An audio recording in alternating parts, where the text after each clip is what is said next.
Bonjour, Madame Sibène Marlène Flavie, c'est mon nom. Merci de m'honorer en écoutant les vidéos, en partageant les vidéos, en corrigeant, en ajustant, en vous abonnant à ma chaîne. Je suis infiniment reconnaissante. Là où le Seigneur nous amène, nous allons certainement y arriver dans le nom puissant de Jésus-Christ. Amen. Nous avons parlé de la résurrection de Jésus-Christ la dernière fois et nous avons dit qu'à travers la résurrection de Jésus-Christ, la mort a été engloutie dans la victoire. Nous recevons la vie régénérée de Dieu, la capacité de faire les choses autrement, et notre foi n'est pas vaine parce que Jésus-Christ est vivant, il n'est pas resté dans le tombeau. Aujourd'hui, j'aimerais que nous continuions dans la 6e partie de mon partage de la bonne nouvelle. Je veux qu'on parle aujourd'hui de l'ascension de Jésus-Christ. Jésus-Christ n'est pas resté sur la terre, il s'en est allé, il est retourné vers son Père. Maintenant, la question qui pourrait tarauder notre esprit, c'est pourquoi est-il retourné? Pourquoi est-il remonté vers son Père? Il y a plusieurs raisons. Nous allons voir 3 raisons ici que Jésus-Christ a données, que nous pouvons retrouver dans la Bible. Dans Jean, le chapitre 14, les 3 premiers versets, c'est Jésus-Christ qui parle. Il a pris le temps de rassurer ses disciples sur sa mort, sur sa résurrection et sur son ascension. Dans Jean 14, les 3 premiers versets, il dit que votre cœur ne se trouble point. Croyez en Dieu et croyez en moi. Il y a plusieurs demeures dans la maison de mon Père. Si cela n'était pas, je vous l'aurais dit. Il dit, je vais vous préparer une place. Alléluia.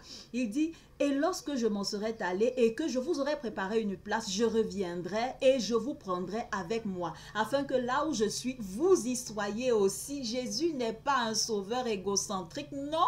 Jésus-Christ n'est pas au repos là où il est en plein travail. Il s'en est allé pour nous préparer une place parce que dans les demeures de son Père, il y a plusieurs, dans la maison de son Père, il y a plusieurs demeures. Il aimerait que là où il se trouve, nous soyons aussi avec lui. C'est une bonne nouvelle. Alléluia.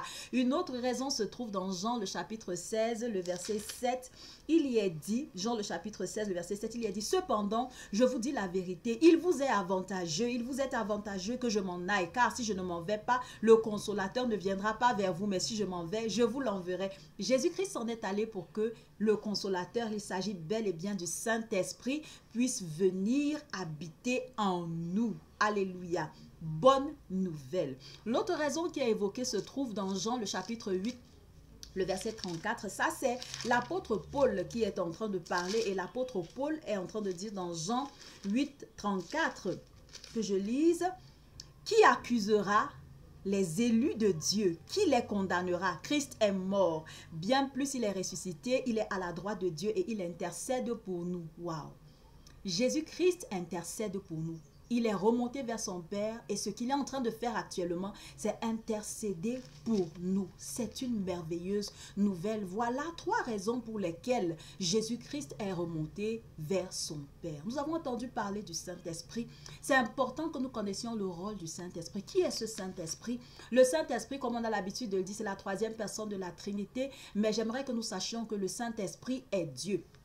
Également dans 1 Corinthiens, l'apôtre Paul continue de parler dans 1 Corinthiens le chapitre 2.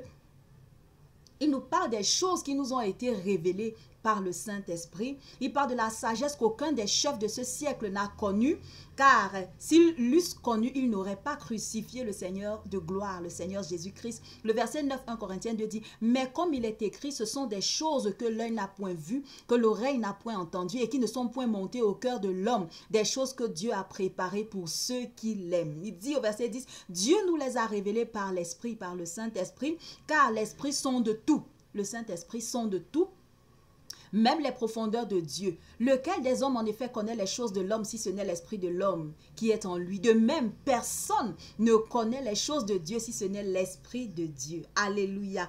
Donc, nous n'avons pas reçu l'esprit du monde, mais l'esprit qui vient de Dieu, le Saint-Esprit, afin que nous connaissions les choses de Dieu, les choses que Dieu nous a données par sa grâce. Alléluia. C'est important de le savoir, c'est important de comprendre. Le Saint-Esprit est Dieu. Voilà pourquoi Jésus-Christ devait s'en aller. C'est important. C'est quoi le rôle?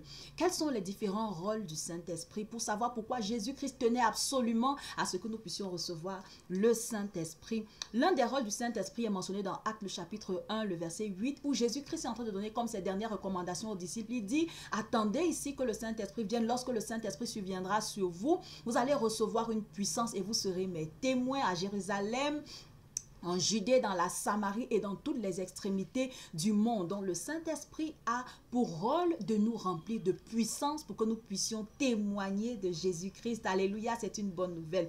Et également, nous avons Romains le chapitre 8, le verset 26, c'est l'apôtre Paul qui est en train de parler. Et dans ce passage, il nous fait comprendre que le Saint-Esprit nous aide parce que nous ne savons même pas comment prier. Il dit, de même aussi, l'Esprit nous aide dans nos faiblesses, car nous ne savons pas ce qu'il nous convient de demander dans nos prières. Mais l'Esprit lui-même intercède par des soupirs inexprimables. Ça veut dire que Jésus-Christ intercède pour nous. Le Saint-Esprit également intercède pour nous lorsque nous n'avons pas les paroles adéquates qu'il faut prononcer. Lorsque nous sommes submergés par la peine, par la douleur, le Saint-Esprit permet à ce que nos soupirs soient entendus par Dieu. Alléluia, c'est une bonne nouvelle. Autre chose encore, dans 1 Corinthiens 12, 1 à 11, un autre rôle du Saint-Esprit, il nous accorde des dons spirituels. Le Saint-Esprit nous dispense de dons spirituels afin que nous puissions nous bâtir mutuellement dans le corps de Christ, afin que nous puissions nous édifier mutuellement. Voilà pourquoi la parole dans 1 Corinthiens 12 va dire, en effet, à l'un est donné une parole de sagesse, une parole de connaissance, le don d'opérer des miracles, la prophétie, le parler en langue, l'interprétation des langues, le don de foi, le don du discernement des esprits, ainsi de suite. Ça, c'est le Saint-Esprit qui revêt le croyant de ces dons spirituels afin que nous puissions nous édifier mutuellement. Un autre rôle du Saint-Esprit se trouve dans Éphésiens 1, 13 à 14 qui dit que lorsque nous avons écouté l'évangile du salut et que nous avons cru, Dieu nous a scellés du Saint-Esprit afin que nous puissions être sûrs de notre héritage futur. C'est une garantie. Donc le sceau du Saint-Esprit, c'est la marque que nous avons cessé d'appartenir au diable et que nous appartenons maintenant à Dieu. Bien-aimé, tu ne perds rien à croire au Seigneur Jésus-Christ aujourd'hui. Crois au Seigneur Jésus-Christ et Dieu pourra te sceller du Saint-Esprit pour marquer que tu es une zone interdite pour l'ennemi. Alléluia, c'est une bonne nouvelle. Dans Jean 14 également, le verset 16, nous avons Jésus-Christ qui est en train de parler et il dit « Et moi je prierai le Père et il vous donnera un autre consolateur afin qu'il demeure éternellement avec vous. » Alléluia. Le Saint-Esprit est un consolateur, il a pour rôle de nous consoler. Une autre version va dire c'est un avocat, il a pour rôle de nous défendre. Une autre version va dire c'est une aide. Combien Dieu était au courant que nous aurions besoin de consolateurs, que nous aurions besoin d'être défendus, que nous aurions besoin d'aide dans ce monde déchu dans lequel nous vivons. Voilà un autre rôle du Saint-Esprit. Également, nous avons Jean 16, 8 à 11, 11 à 14, qui nous présente le Saint-Esprit comme l'Esprit de vérité qui est chargé de nous conduire dans toute la vérité, qui est chargé de nous rappeler les enseignements de Jésus-Christ, qui est chargé de nous révéler même les choses futures, qui est chargé de nous convaincre du péché, de la justice et du jugement. Bien-aimé, le Saint-Esprit est indispensable pour la vie du croyant, celui-là qui a confié sa vie au Seigneur Jésus-Christ. Galates 5, 22, je voudrais m'arrêter ici. Galates 5, 22 nous présente le fruit de l'Esprit qui est composé de 9 éléments, l'amour, la joie, la paix, la bonté, la bienveillance, la persévérance, la douceur, la foi et la maîtrise de soi. Le Saint-Esprit est indispensable à notre vie. Quelle bonne nouvelle! Jésus-Christ devait s'en aller vers son Père afin que nous puissions recevoir les bénéfices du Saint-Esprit dans nos vies. Que nous puissions recevoir son intercession et l'intercession du Saint-Esprit. Que nous puissions recevoir l'assurance d'une demeure, d'une maison qu'il est en train de préparer pour nous. Je crois à l'ascension de Jésus-Christ. Je t'invite à croire aujourd'hui à l'ascension de Jésus-Christ. Et lorsque tu crois en cette ascension, tu es rassuré que une fois que tu as écouté l'évangile, tu as cru, Dieu t'a scellé du Saint-Esprit pour marquer ton appartenance à lui. Pas simplement cela, pour marquer ton héritage futur. Pas simplement cela, mais également pour t'équiper afin que tu puisses accomplir ton ministère terrestre avec succès, avec efficacité. Bien-aimé, je vais m'arrêter ici aujourd'hui et continuer de t'inviter à partager, continuer de t'inviter à t'abonner à ma chaîne.